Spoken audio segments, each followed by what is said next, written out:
नमस्कार साथियों, infusion notes के यूट्यूब चैनल पर आपका स्वागत है। आज का सेशन रहेगा साथियों 3 जनवरी 2024 इंडिया करंट अफेयर्स का। इस सेशन में साथियों जितने ही महत्वपूर्ण प्रश्न बनने हैं इंडिया करंट अफेयर्स के, वो मैं आपके साथ शेयर करूंगा। साथ ही उन प्रश्नों से जुड़े जो महत्वपूर्ण तथ्य है आपसे प्रतियोगिता परीक्षा में पूछे जा सकते हैं, उन पर भी जानकारी साझा करूंगा। और इसके बाद साथियों अपने 5 महत्वपूर्ण प्रश्न देखेंगे इंडिया जीके के जो पुराने एग्जाम के अंदर आए हुए होंगे। इसके बाद जो अपने कल करंट अफेयर्स पढ़ा था उसका रिवीजन करेंगे। सेशन आपको पसंद आए तो इसे लाइक व शेयर जरूर कीजिएगा। इन्फ्यूजन नोट्स के यूट्यूब चैनल को लाइक व सब्सक्राइब कीजिएगा और अपने दोस्तों में भी इसे जरूर शेयर कीजिएगा। शुरुआत करेंगे साथियों सेशन की। पहला क्वेश्चन आपसे पूछा गया है, सैन्य अभ्यास डेजर्ट साइक्लोन 2024 का आयोजन भारत और किस देश के बीच किया जा रहा है? मोस्ट इंपोर्टेंट क्वेश्चन है रहेगा। आपसे पूछा है सैन्य अभ्यास डेजर्ट साइक्लोन 2024 का आयोजन भारत और किस देश के बीच में किया जा रहा है? तो आंसर रहेगा यूएई और भारत के बीच साथियों इसका आयोजन किया जा रहा है। कौन से अभ्यास का? डेजर्ट साइक्लोन 2024 का। अब आपसे पूछेगा इसका आयोजन कहां पर किया गया? तो आंसर होना चाहिए आपका कहां पर? राजस्थान के अंदर। कहां पर किया गया? तो आंसर हो जाएगा राजस्थान के अंदर इसका आयोजन किया गया। कब से कब किया गया? तो आंसर होगा आपका 2 जनवरी से लेकर 15 जनवरी तक। 2 जनवरी से लेकर 15 जनवरी तक इसका आयोजन है जो राजस्थान के अंदर किया गया। और जो ये साइक्लोन अभ्यास है साथियों, इसकी शुरुआत आपसे पूछे कब हुई थी? वो हुई थी 2008 से अबू धाबी के अंदर इसकी साथियों शुरुआत है जो हुई थी। तो आपसे क्या पूछेगा? सैन्य अभ्यास डेजर्ट साइक्लोन 2024 का आयोजन कहां पर किया गया? राजस्थान के अंदर। कब से कब? तो आंसर होगा 2 जनवरी से 15 जनवरी के बीच में किया गया। कौन कौन से देश के बीच? तो भारत और यूएई के बीच में किया गया। आगे बढ़ेंगे साथियों, अगले क्वेश्चन पर बात करेंगे। अगला क्वेश्चन आपसे पूछा है कि हाल ही में किसने पबीटी male athlete of the year का खिताब अपने नाम किया है? हाल ही में किसने पबीटी male athlete of the year का अवार्ड अपने नाम किया है? तो आंसर रहेगा विराट कोहली ने अपने नाम किया है। इन्होंने साथियों मेसी के खिलाफ जो 78-22 के बहुमत से इन्होंने अपने खिताब है जो विराट कोहली ने अपने नाम किया है। आपसे पूछे पबीटी male athlete of the year 2023 का अवार्ड किसने जीता? तो आंसर हो जाएगा विराट कोहली ने जीता। जो ये पबीटी ग्रुप है साथियों, इसकी स्थापना आपसे पूछे कब की गई थी? तो 2014 के अंदर इसकी स्थापना की गई थी। ये अलग अलग क्षेत्र के अंदर साथियों हर साल है जो पुरस्कार देता है। आगे बढ़ेंगे साथियों, अगले क्वेश्चन पर बात करेंगे। अगला क्वेश्चन आपसे पूछा है, किस राज्य सरकार ने आदिवासियों और दलितों की वृद्धा अवस्था जो पेंशन की आयु सीमा थी उसको घटाकर है जो 50 वर्ष कर दिया है? आपसे पूछा है किस राज्य सरकार ने आदिवासियों और दलितों की जो वृद्धा अवस्था पेंशन की आयु सीमा थी उसको घटाकर 50 वर्ष कर दिया है? तो आंसर रहेगा झारखंड सरकार के द्वारा। किसके द्वारा? झारखंड सरकार के द्वारा साथियों जो पहले 60 वर्ष की आयु सीमा थी निर्धारित, उसको घटाकर अब 50 वर्ष कर दिया है। यानी जो आयु सीमा है उसको 10 साल के कम कर दी गई है। पहले जो 60 वर्ष थी आयु सीमा, उसको अब 50 वर्ष है जो कर दिया है। इंपॉर्टेंट रहेगा, आपसे पूछा जा सकता है। अगला क्वेश्चन आपसे पूछा है, national cooperative dairy federation of India limited के मुख्यालय की आधारशिला कहां रखी गई? आपसे पूछा है national cooperative dairy federation of India limited के मुख्यालय की आधारशिला है जो कहां पर रखी गई है? इंपॉर्टेंट क्वेश्चन रहेगा साथियों। तो आंसर होगा आपका कहां पर रखी गई है? गुजरात के गांधीनगर में। कहां पर है? गुजरात के गांधीनगर में इसकी आधारशिला रखी गई है। अब आपसे ये भी पूछ सकता है कि इसकी आधारशिला है जो किसने रखी है? तो साथियों आंसर होगा केंद्रीय गृह मंत्री अमित शाह जी के द्वारा रखी गई है। ये भी अपने को याद रखना है। आपसे पूछे कि national cooperative dairy federation of India limited के मुख्यालय की आधारशिला कहां पर रखी गई है? तो आंसर होगा गुजरात के गांधीनगर में। और आपसे पूछे इसकी आधारशिला रखी किसने थी? तो केंद्रीय गृह मंत्री अमित शाह जी के द्वारा इसकी आधारशिला साथियों रखी गई है। इंपॉर्टेंट है, आपसे पूछा जा सकता है। अगला क्वेश्चन आपसे पूछा है, सागर परिक्रमा के कौन से चरण की शुरुआत है जो चेन्नई पोर्ट तमिलनाडु से की गई है? तो आंसर रहेगा 10वें की। 10वां जो ये चरण है साथियों सागर परिक्रमा का, इसकी शुरुआत चेन्नई पोर्ट तमिलनाडु से की गई है। अब इसकी शुरुआत किसके द्वारा की गई है?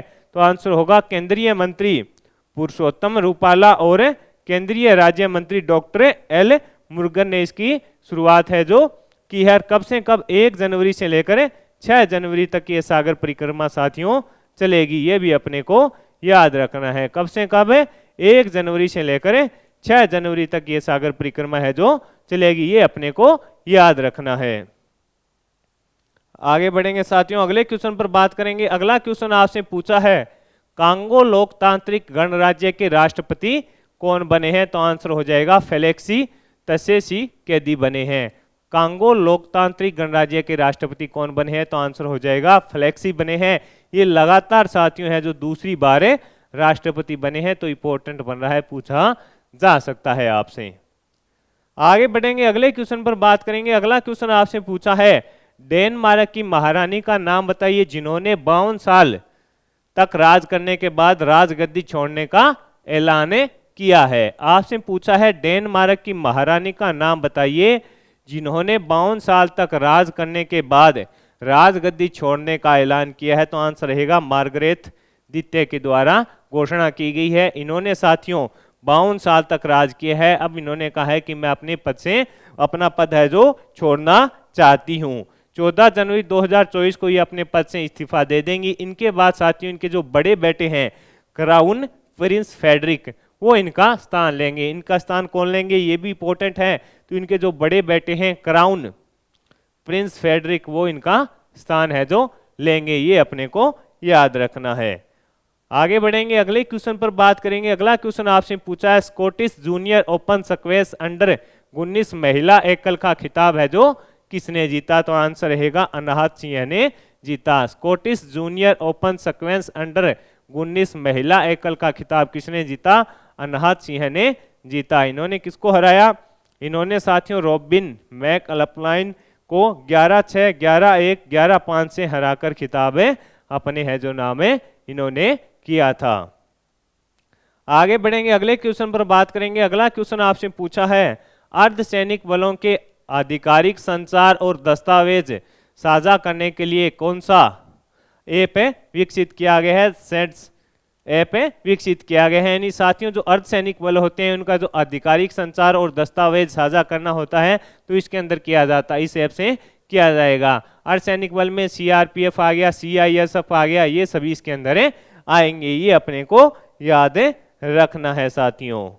अगला क्वेश्चन आपसे पूछा है कि हाल ही में ड्रोन मिशन प्रारंभ करने की घोषणा है जो किसने की है या मंजूरी है जो किस राज्य के अंदर दी गई है? ड्रोन मिशन प्रारंभ करने की मंजूरी किसने दी है? तो महाराष्ट्र के अंदर साथियों इसको मंजूरी दे दी गई है। अब आप पूछोगे साथियों कि ये ड्रोन मिशन उपयोग में क्या लिया जाएगा?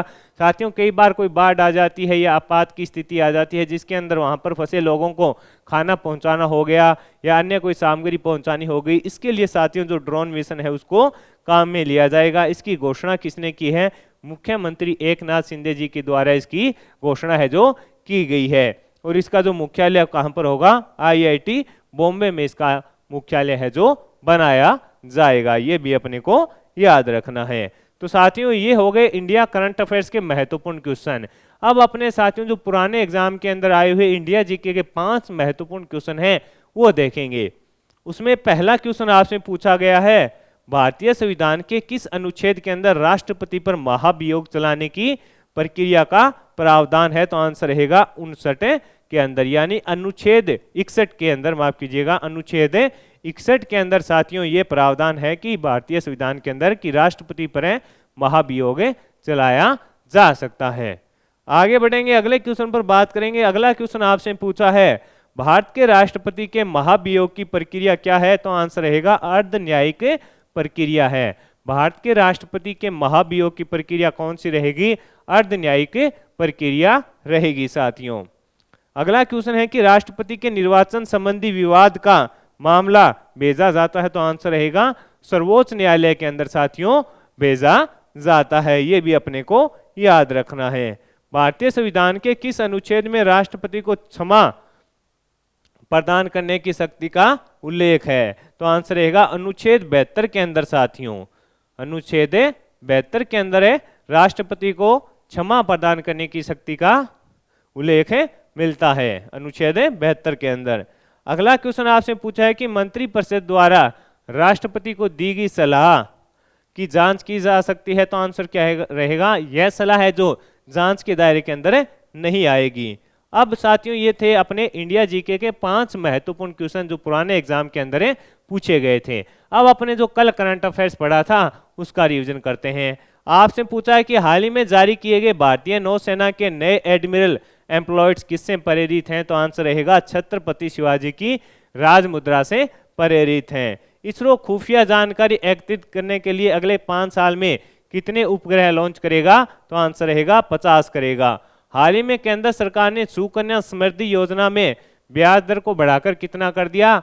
8.2% कर दिया। पहले ये कितनी थी? 8% थी। ये भी अपने को याद रखना है। नेशनल ट्रांजिट पास सिस्टम किसके द्वारा लॉन्च किया गया? भूपेंद्र यादव के द्वारा। 82वें इंडियन हिस्ट्री कांग्रेस का आयोजन कहां पर किया गया, तो आंसर रहेगा तेलंगाना के अंदर किया गया। विश्व में दूसरा सबसे बड़ा इस्पात उत्पादक देश कौन सा बना है, तो भारत बना है और पहले स्थान पर चीन का बीज है। 16वें वित्त आयोग के अध्यक्ष किसे बनाया गया है, तो आंसर रहेगा अरविंद पनगड़िया जी को। पीएम मोदी BAPS हिंदू मंदिर का उद्घाटन कहां पर करेंगे? आबू धाबी के अंदर। 100 अरब डॉलर की संपत्ति वाली प्रथम महिला कौन बनी है, तो आंसर होगा फ्रांसवा बैटन कार्ट मेयर्स बनी है। भारत तिब्बत सीमा पुलिस के महानिदेशक कौन बने हैं?